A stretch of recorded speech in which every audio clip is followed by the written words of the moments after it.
This Sunday, the Russian onslaught. It's destroyed. Russia destroyed all. Russia seizing territory and laying siege to Ukraine's cities. As Vladimir Putin says, Ukraine may lose its statehood. Today, they have bombed my city, destroyed many houses.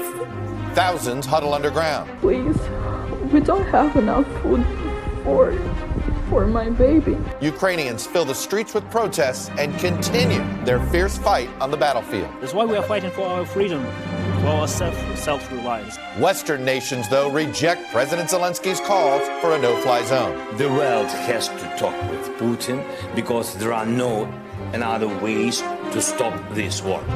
Plus, the refugee crisis. Some 1.5 million have already fled the country. My wife, mom, was crying and telling me that maybe she never see me again.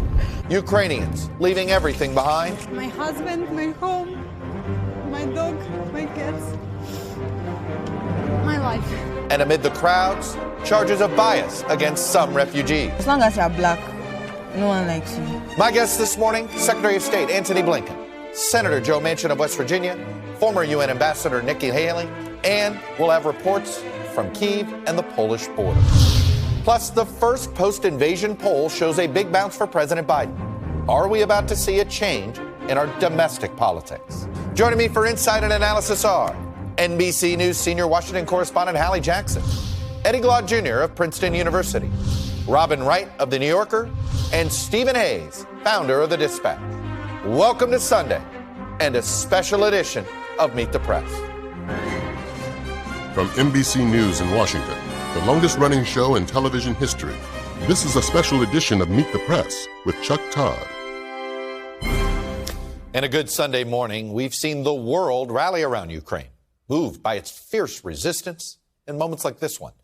This is what Ukrainian officials say is the shooting down of a Russian helicopter. But it is also true that the worst of this war is yet to come for Ukraine. Yesterday, Vladimir Putin, in a pretty menacing way, threatened Ukraine with its statehood as Russian forces bombed military targets and civilians alike, laying waste to Ukrainian cities, violating some small humanitarian corridors. There's panic in places like Kyiv, where people are jamming rail stations, desperate to get out before an expected full Russian assault on the capital. Russia does control areas in the south and east of Ukraine. They're aiming to cut Ukraine off from the sea and trap its army internally. Vladimir Putin, meanwhile, in his own country, signed a new law cracking down on free speech, making it a possible crime in Russia to call this what it actually is, which is a war. And with the Russian economy crippled by sanctions, Putin is actually now calling that a declaration of war. There are growing concerns that a cornered Putin could lash out and widen this conflict beyond Ukraine's borders. We're going to start this morning with two reports from the region. Kelly Kobayeya is in Poland, near the Ukrainian border, reporting on the roughly 1.5 million Ukrainians who have now fled their country. But we're going to kick things off with our chief foreign correspondent, Richard Engel, who's in Kyiv. And Richard, just simply, a lot's happened overnight. What is the latest from your perspective? So, Chuck, a second attempt to evacuate civilians from the city of Mariupol by opening up a humanitarian corridor has collapsed, with both sides, both the Russians and the Ukrainians, blaming the other for the breakdown. So it means that the people are still trapped in that city, still under fire, and without food, power, water. Here in Kiev, Russian forces are advancing toward the city. They are making slow advances in the northeast, around the neighborhoods of Irpin and Bucha. And I just spoke with the mayor of Kiev a short while ago, and he told me that roughly 10,000 people have been killed so far, according to figures that he has on both sides of the conflict. And I asked him how long he thinks Kiev can hold out, and he said, frankly, he doesn't know, but that he believes it can be a long time because the people here have a lot of fighting spirit, and they're not fighting for the will of one man. Richard, look, a little of the Russian side of things is a bit opaque, obviously, with the crackdown that they have on a free press. But just from observational sake, it looks like this Russian army is not performing very well. What do you know? So sources have been telling me, sources that are well connected to the Russian security services, that the offensive is not going well, that some special forces, the Russian Spetsnaz, are furious because they have been sent into battle without proper support, and many of them have been killed. They say that the National Guard forces and the regular army, the National Guard forces include those Chechen units, that the two of them are not coordinating on the field, and that the overall battle plan is somewhat disjointed in that it's partly a plan for war and partly a plan for peacekeeping and so-called denazification of this country, and it has led to a lack of cohesion. And a lot of this goes back to the man who's behind it all, Vladimir Putin, who I'm told is now increasingly isolated, is just taking advice from his inner circle, that there are only about 3 people who matter right now. And that speech, you mentioned it a short while ago, that Putin gave yesterday, a bizarre location, speaking at Aeroflot to a group of flight attendants, he sounded incredibly angry. He sounded detached. He was talking about how the Ukrainians here are machine gunning people, that they're driving around in cars packed with explosives, jihadi style, and he went very deep and repeatedly on this theme that they're fighting against the Nazis. It was the angriest I've ever seen him. Richard Engel in Kyiv for us. Richard, a reminder that this is Putin's war more than it is Russia's war, at least right now. Joining me now to talk about the refugee crisis is Kelly Kobayea. She is in Medyka, it's a Medyka crossing on the Polish border with Ukraine. And Kelly, the enormous number of people crossing over, how's Poland be able to handle this? And are we going to see these refugees flown out to other countries because Poland can't absorb everybody that's coming over its border? Yeah, I mean, Chuck, the numbers are just astounding. We saw it again yesterday from the Polish border guard. 129,000 people arriving in this country in one day. Most of them are women and children. They're arriving with nothing. They need a tremendous amount of support, not just in food, medicine, a place to rest, a place to live, but also emotional support. A lot of them are deeply traumatized by what they've been through. The volunteer groups who have been organizing the response over the past 9 days or so say they are now starting to get overwhelmed just when they catch their breath from a wave of refugees coming across. There's another day and another wave. And people really are determined to get here, Chuck. We spoke to a family just a few minutes ago who arrived today. They arrived from Kharkiv. They said they were waiting on a train station. They saw what they thought was a missile strike, and nobody dove for cover because they were that desperate to get a spot on the train. These people are still in disbelief as to how they've ended up here. One woman I asked, what do you need most? And she said, I need the war to end so I can go home. Chuck. Kelly Kobayea in Poland for us. Kelly, just a reminder, 3 weeks ago, these people were living very first world lives. And joining me now from Moldova is Secretary of State Antony Blinken. Secretary Blinken, welcome back to Meet the Press. Thanks, Chuck. I want to start with some of the asks that President Zelensky made of Congress yesterday morning here our time, and I assume he made some similar asks in his phone call with President Biden. We've got a bullet points here. The no-fly zone, more planes, drones, and lethal aid, a full ban on Russian oil imports, and to terminate Russia's preferential trading status. I want to set aside the no-fly zone situation here for a minute. Let's start with planes. It seems that we're close. This idea of essentially U.S. fighter jets to Poland. In exchange, Poland sends Russian-made jets to Ukraine. Is that going to happen? And how quickly can it happen? Well, first, let me say this. President Zelensky's been a remarkable leader. He's been the embodiment of the Ukrainian people and everything they're doing to resist this Russian aggression. And President Biden's in regular contact with him, as he was just yesterday. On this question of planes, yes, we're talking very actively about this, looking at what we could do to backfill Poland if it chooses to send the MiGs and the Su planes that it has to Ukraine, how we can help by backfilling what they're giving to the Ukrainians. So that's in very active discussion as we speak. You said if Poland, that's a Polish decision, not a NATO decision. It's a sovereign decision by Poland if they choose to do it. We want to make sure that we can help them. And again, backfill what they're giving so that they don't have any loss in their own ability. So we are provide 100% for going to security. do this. If any of these NATO nations that have these Russian-made planes donate them to Ukraine, we're going to backfill if they're a NATO ally. Well, look, we'd have to work through each case on its own merits. We've got to make sure we're able to do something if that's what a country is requesting in return for sharing the jets that they have. Let's start with the ban on oil imports. I know as late as last week, there was still the administration was saying, no, we can't do the 100% ban. Has your mind changed? Has the administration's mind changed on this? Are you looking at a full embargo on Russian gas and oil? Chuck, I spoke to the president and the cabinet, the leading members of the cabinet, about this just yesterday from Europe, and we are now in very active discussions with our European partners about banning the import of Russian oil to our countries, while, of course, at the same time maintaining a steady global supply of oil. The actions we've taken to date have already had a devastating impact on the Russian economy. We see the ruble in free fall. We see the economy heading into a deep recession. We've already had a major impact, but we are looking, again, as we speak, in coordination with allies and partners, at this prospect of banning oil imports. So it's interesting you added the in coordination. We will not do this unilaterally. The United States is not going to do this unilaterally.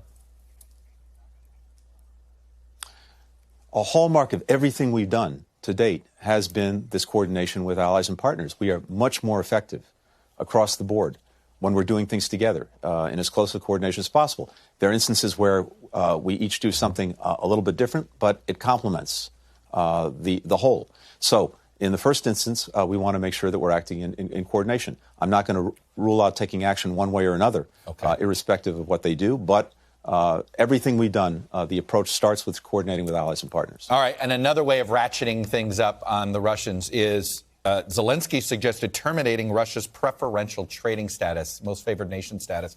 Is that something we're considering? Look, Chuck, let me say this. There are a series of things that are out there that we're looking at to continue to ratchet up the pressure on Vladimir Putin for the purposes of getting him to end this aggression against Ukraine, to stop this war, to stop the killing, to stop the suffering.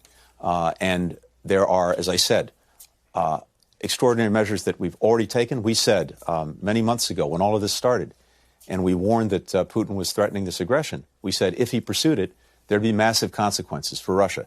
And we've delivered on that promise. You see it again in everything that's happening to the Russian economy.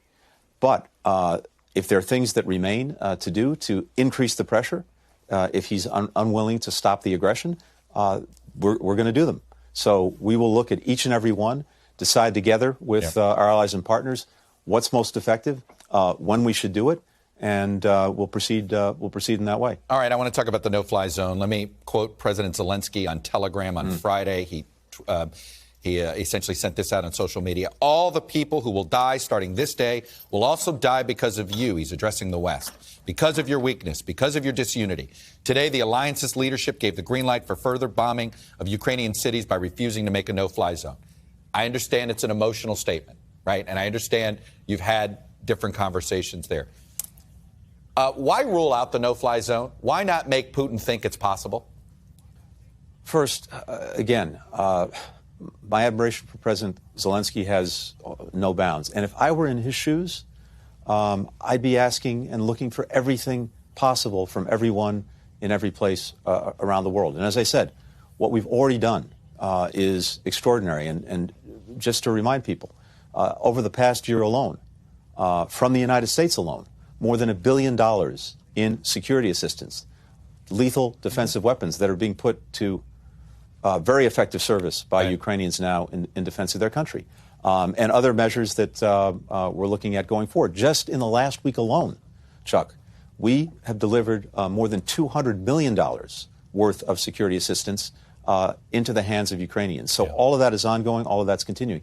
The President's been very clear about one thing all along as well, which is we're not going to put the United States in direct conflict with Russia not have American planes flying against Russian planes, or our soldiers on the ground in Ukraine, because for everything we're doing for Ukraine, the president also has a responsibility to not get us into a direct conflict, a direct war with Russia, a nuclear power, and risk a war that expands even beyond Ukraine to Europe. That's clearly not our interest. What we're trying to do is end this war in Ukraine, not start a larger one. Let me ask you this. And by the way, keep in mind keep in mind what a no-fly zone. Just so people understand too, what a no-fly zone means. It means that if you declare a space no-fly and a Russian plane flies through it, it means we have to shoot it down. Let me ask the question this way. We're getting towards the end of the second week of this conflict. Can this still end diplomatically with Vladimir Putin in charge of Russia? You know, how this ends is an important question. And I wish that we could see signs that President Putin was willing to engage diplomatically to bring this aggression to a close. Right now, we're not seeing them. He was on the phone, President Putin, with President Macron of France a couple of days ago, and by all accounts, according to the French, he's digging in and doubling down. And I think we have to be ready that this could go on for some while.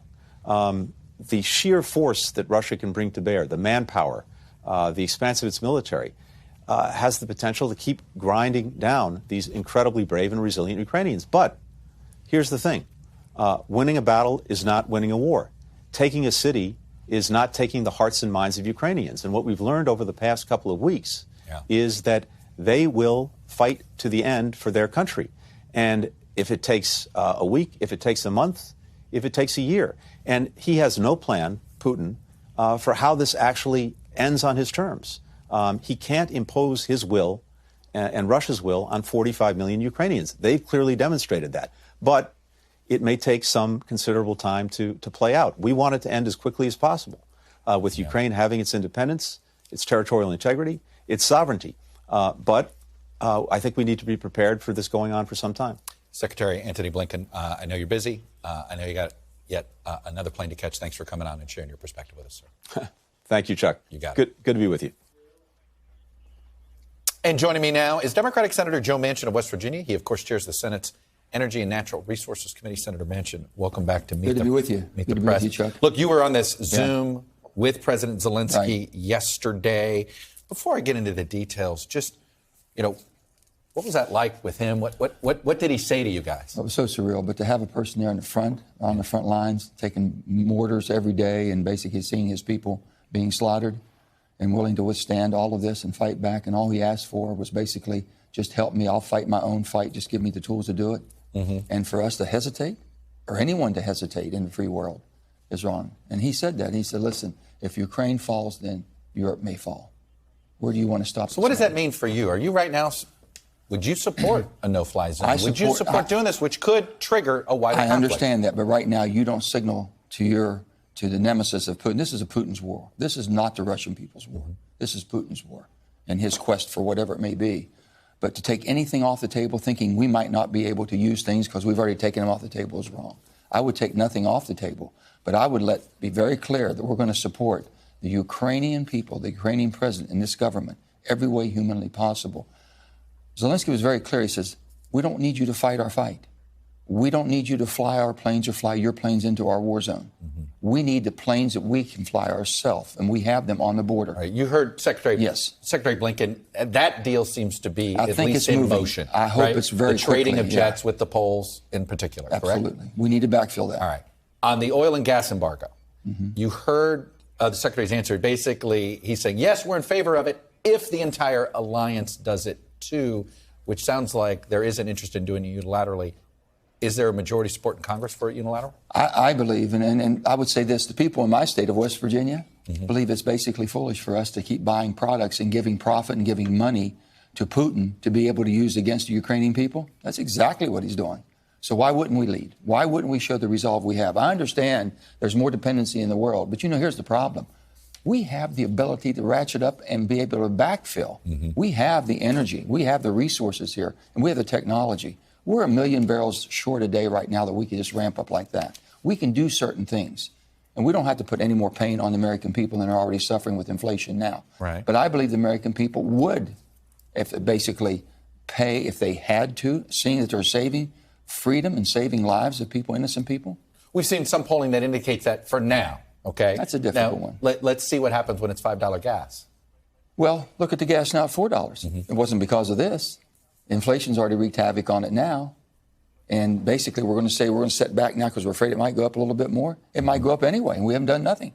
I'm willing to at least do something and say whatever it would take, we're going to ramp up our energy. We're going to basically produce the oil, the natural gas, build the pipelines. We've been stymied. We're not getting anything done from the standpoint of energy. We can do both, Chuck. We can do the energy that we need as far as in this fossil world that we live in, and do it cleaner than anybody else in the world, and innovation. But we can also transition to a cleaner technology. Now, is this the price of your involvement in new talks on a reconciliation bill with Democrats and with the president? Meaning, like, look, you sort of outlined some top lines there. You said it needs to lower the deficit. I'd like to do prescription drugs, and if there's anything else left, then maybe we can talk about other things. But you also had a big circle around energy independence there. Does that come? You want to see an increase in energy production before you'll sit down with Biden? Let me say the most important thing, and the thing that I'm worried about every day is inflation right now. It's affecting every West Virginian, every American that I know of has basically told me the high prices they're paying they can't sustain. And it's hurting the people that need it the most, people that are working like the Dickens, trying to make a living. They need help. So inflation is the number one thing. Basically supporting Ukraine and saving freedom and democracy around the world, because it will permeate if we don't stop it. Next of all, we can do all of this, okay? But you got to get your financial house in order. My grandfather always said, Joe, he said, unmanaged debt will make cowardly decisions out of you. You'll make a cowardly decision. We've got to get that under control. Is this war in Europe make it harder to do this deal with the president or easier? I think it makes us more realistic.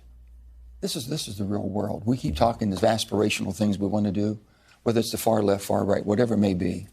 Forget about the aspiration. We're living in a real world. Global climate is global.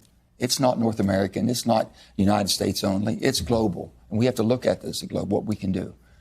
Our energy that we produce in America is better and cleaner than any place else in the world. So anything that we backfill is going to be better than what they produce. The gas from LNG that we can send over, expanding the ports. We've got basically requests for permits that are still standing and we haven't given. We need to do that. We got pipeline. I got a Mountain Valley pipeline in the state of West Virginia.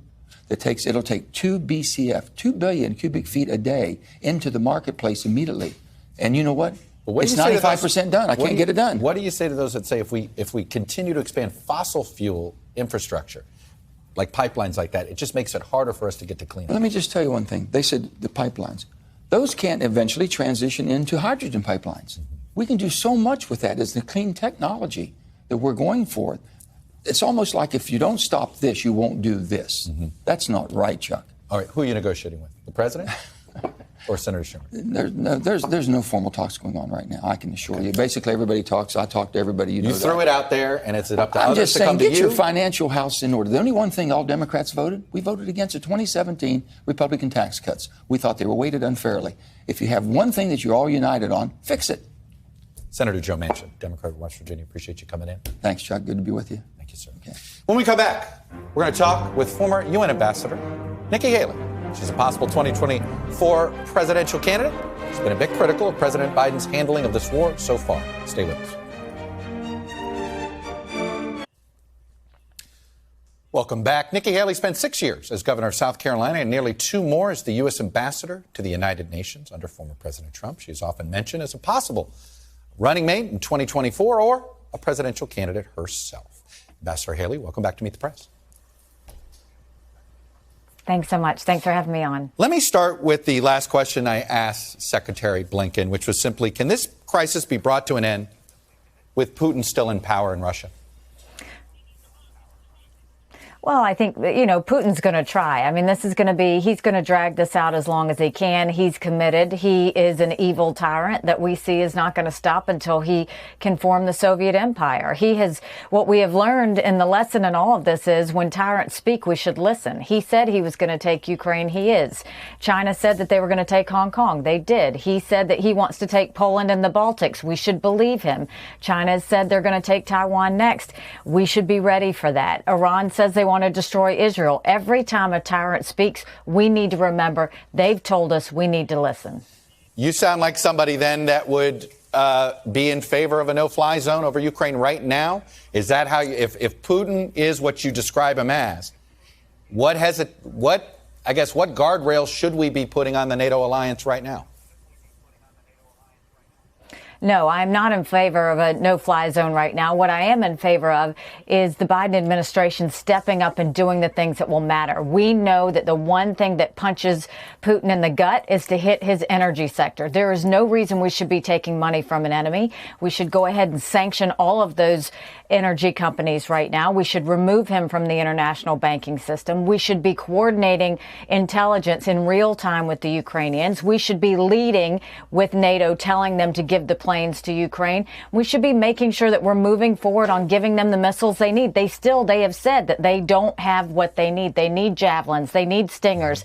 They need anti-air and anti-tank missiles to be able to do this. We've got to give it to them. We should have done all this before Putin did his first move. We were late to the game. We're still late to the game. It's not too late now, but we've got to get on the ball. Well, one can argue that there's been 20 years of appeasing Putin, that there was this belief that he could be part of the world order. Was that a mistake from the get-go? No, I've always said that you cannot trust Russia. You cannot trust Putin. You can't trust Xi. You can't trust China. It's common sense. I dealt with them at the United Nations. You never negotiate. You never deal with your enemies. You can't trust them. And that's why I was mortified that Biden went so far as asking China for help with Russia.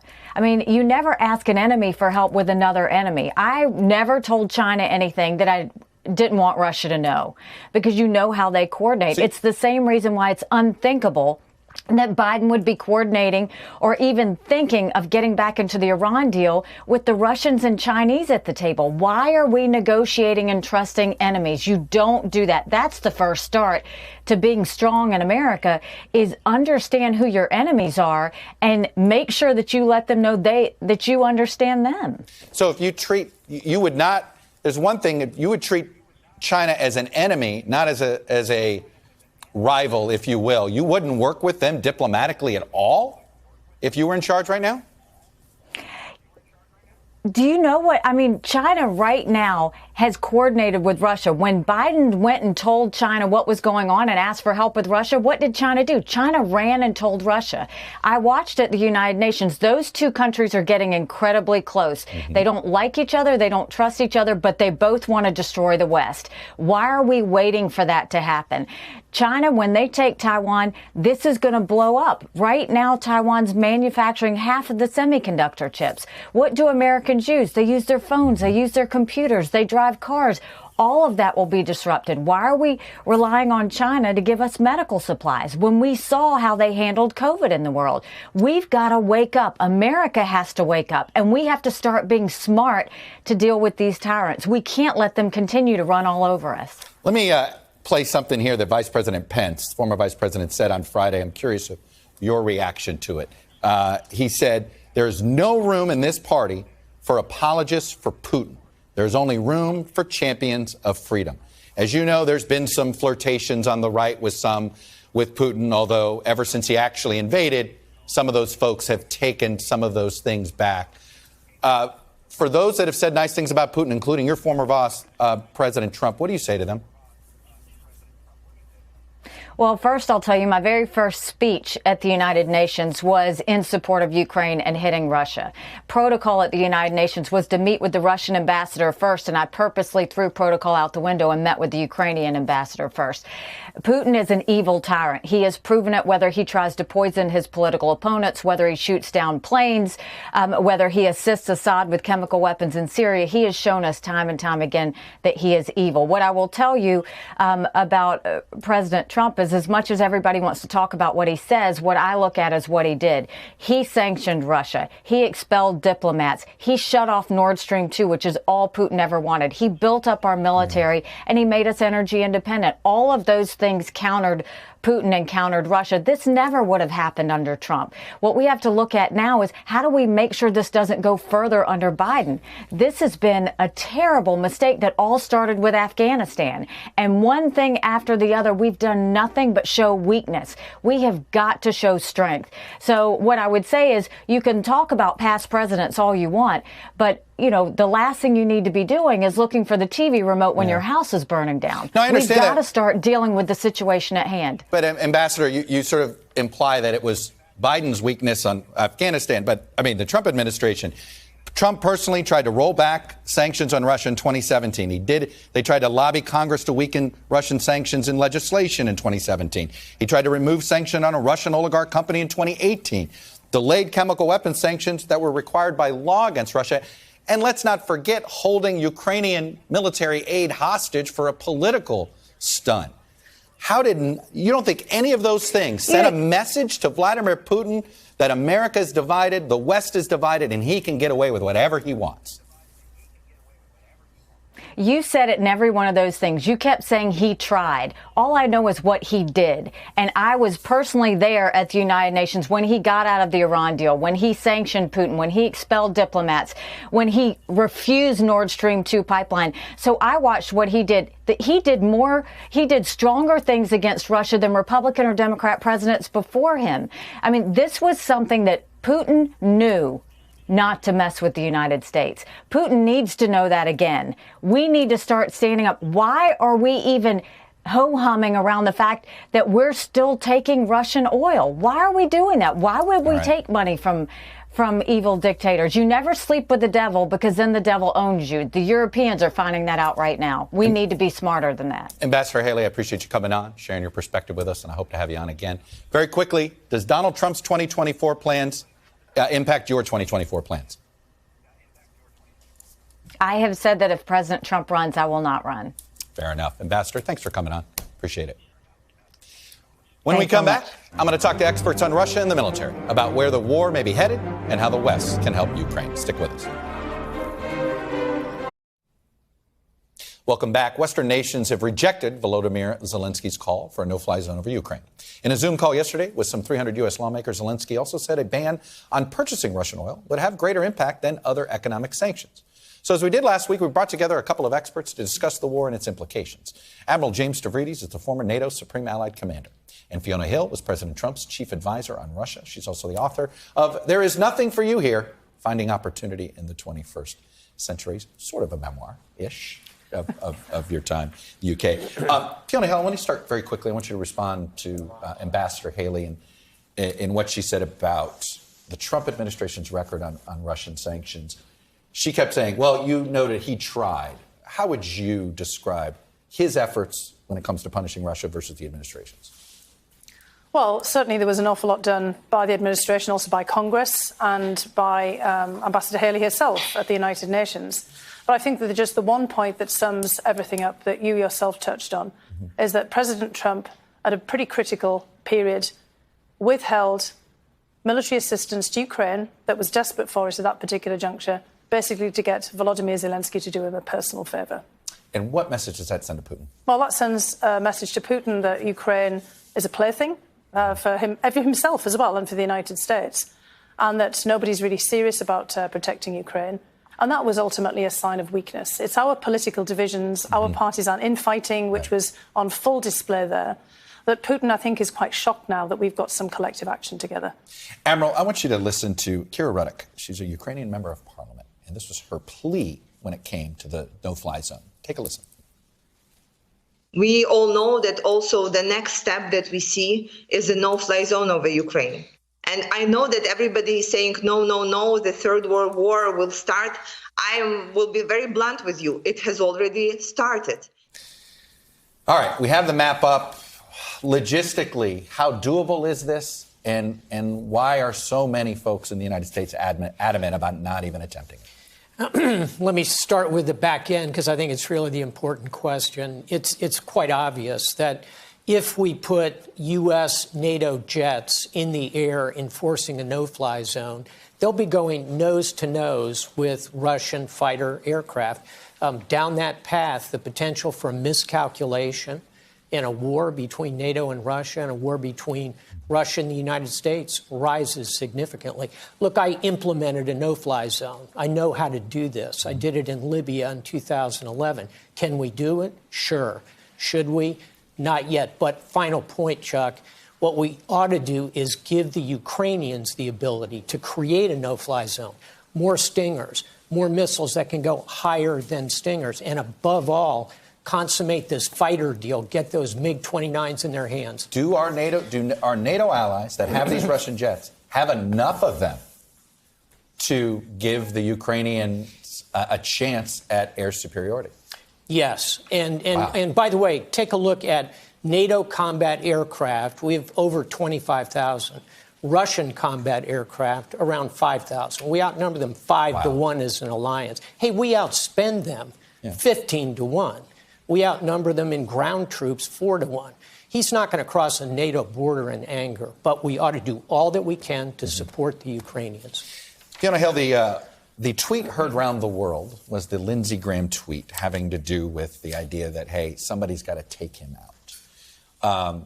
Frankly, it's not something. It's something that plenty of people have talked about. Admiral Stavridis and I talked about the Julius Caesar solution on a podcast a couple weeks ago.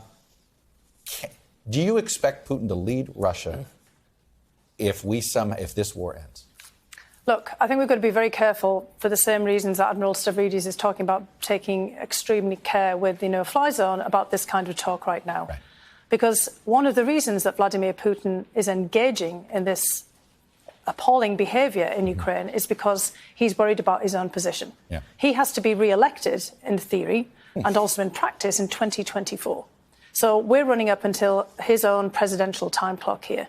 If he fails and looks weak, that's disastrous at home, not just abroad. And any kind of loose talk about somebody taking him out, regime change, he believes that we're in that business anyway. He looks at what the United States has done. He says it openly all the time in Libya, in Iraq, in Afghanistan, and many other places where we've intervened. And he looks at that and he thinks, I'm not going to let that happen here in Russia. He is extremely paranoid about this. And one of the reasons that he wants to destroy Ukraine is because he thinks that we would use it, because he would think about using it as a launching pad for something like this. So we have to be extraordinarily cautious about how we talk about this conflict. We need to stop the war in Ukraine, but we have to be very careful about talking about war with Russia, regime change over these other things, because then he absolutely will double down further. And yet, Jim, how does this end with him in power? I think it's increasingly hard to see that simply because the behavior we're seeing are war crimes. Let's call it what it is. When you fire artillery into residential areas, when you bomb civilians, when you attack a nuclear power plant, you are committing war crimes. And increasingly, that is going to have to be taken into account as this ends. How does it end? Let's look back at the Balkans. I think if we look back in history, we had similar kind of situations, differences, but similar in the 1990s. We were never going to go in, though. And eventually we went in. I mean, I'm just going to say, I've been thinking about that a lot. We said we weren't going to go in. I remember all of those pledges. Yeah. And we couldn't stand watching this humanitarian crisis. And, Chuck, and we intervened. This is precisely what's unfolding. And maybe the biggest weapon we have is truth, is showing the Russians what their leader is creating in their name. But will the Russians see the truth? Well, what we're going to have to do is to try to keep on basically pushing this at every possible juncture that we can. Look, there's an awful lot of Russian oligarchs, business people are out there whose assets are being seized, which can be used, in fact, to try to support the Ukrainians, for example.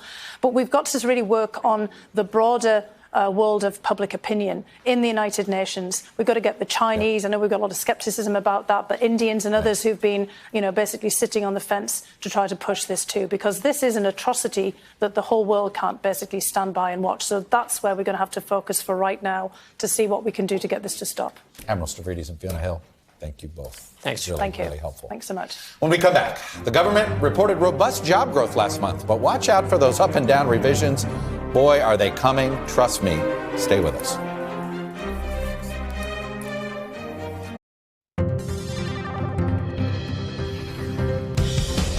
Welcome back. Data download time. Friday's February jobs numbers provided some much needed good news on the economic front for the Biden administration. The country crushed expectations by adding 678,000 jobs in February.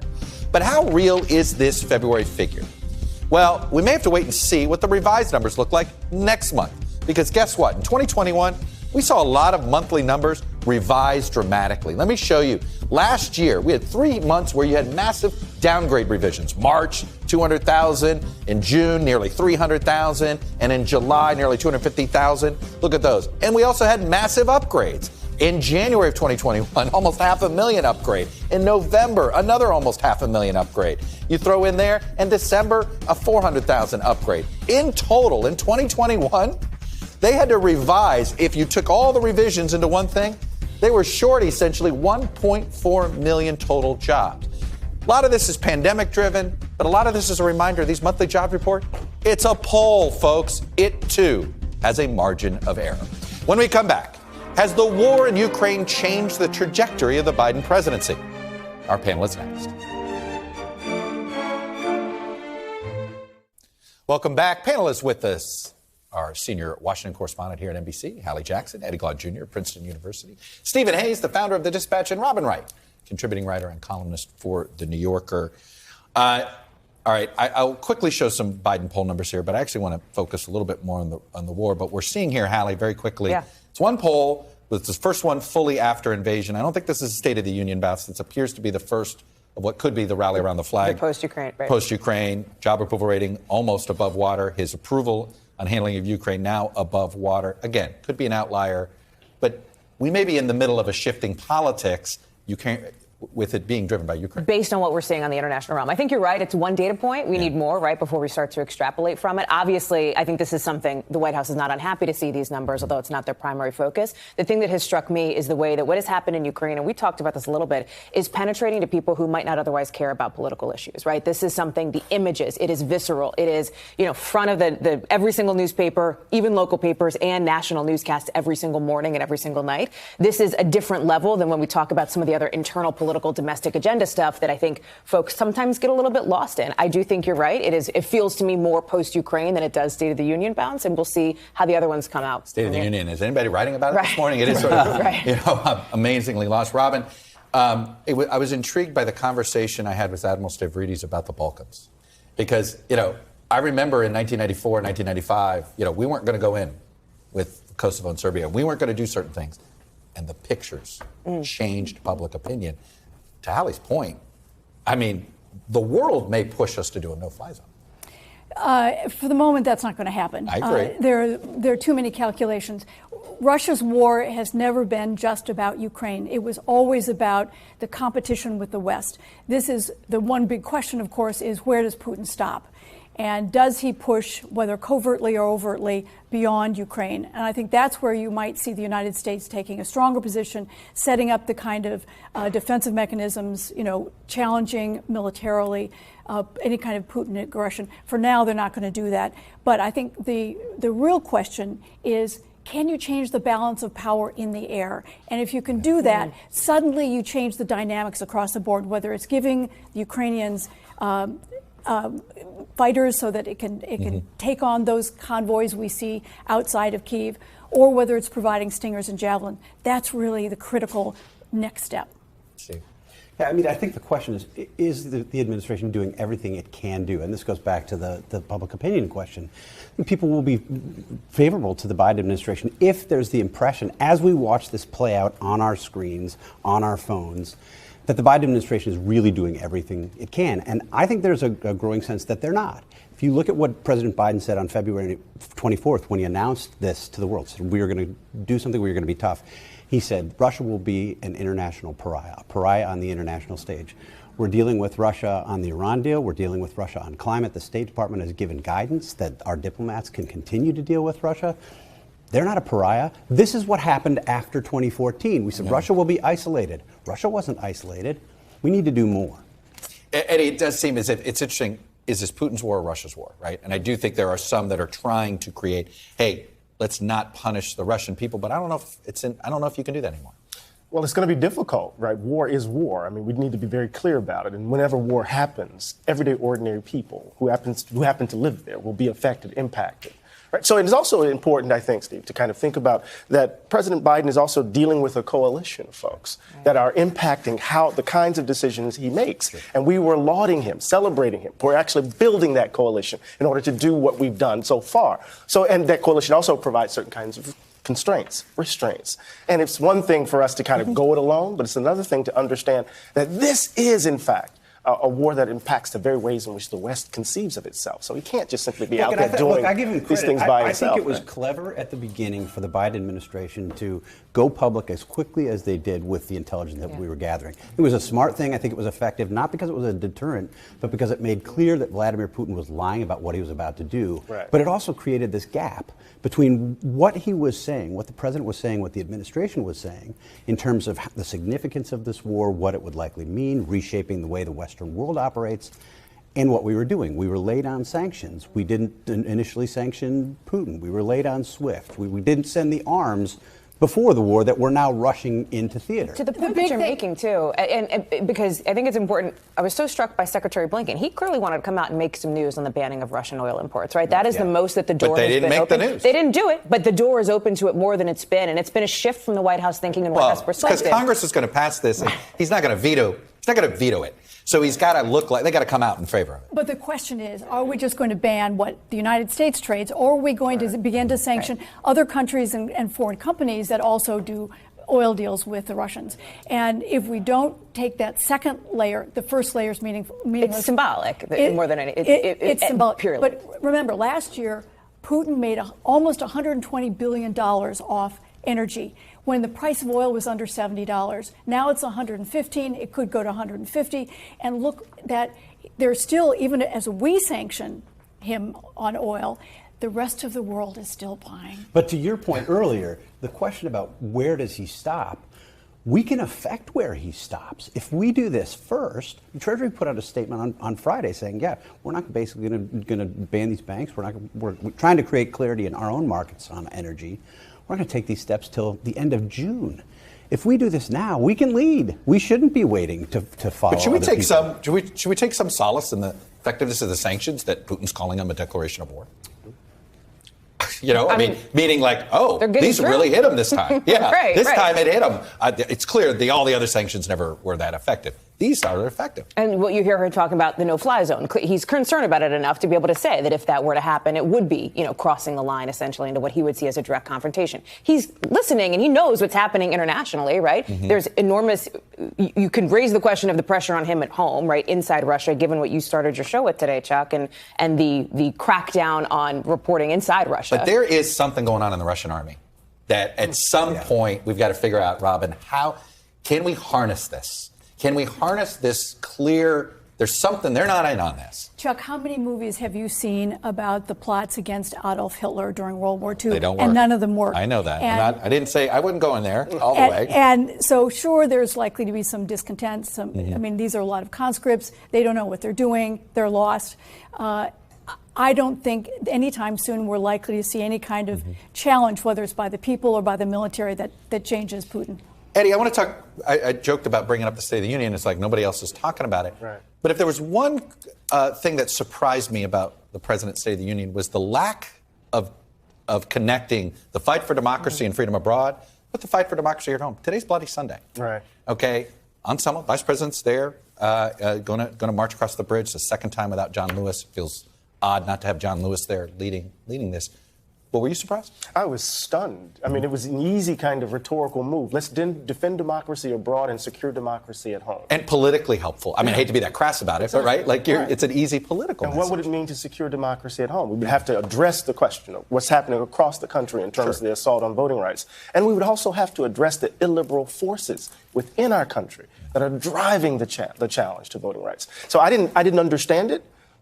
And I thought it was a mistake. Well, and I think it's a way you gotta, if we're gonna get drawn in more, you gotta explain to the American people why this fight matters. Anyway, and that would have been one way. Thank you, guys. And before we go, quick programming note. My colleague Lester Holt had a fascinating interview with the former Attorney General Bill Barr. It airs tonight in a primetime special on NBC at 9 o'clock, 8 Central. That's all we have for today. Thank you for watching. Hang in there, Ukraine. Hang in there, President Zelensky. We'll be back next week. Because if it's Sunday, let's meet the press.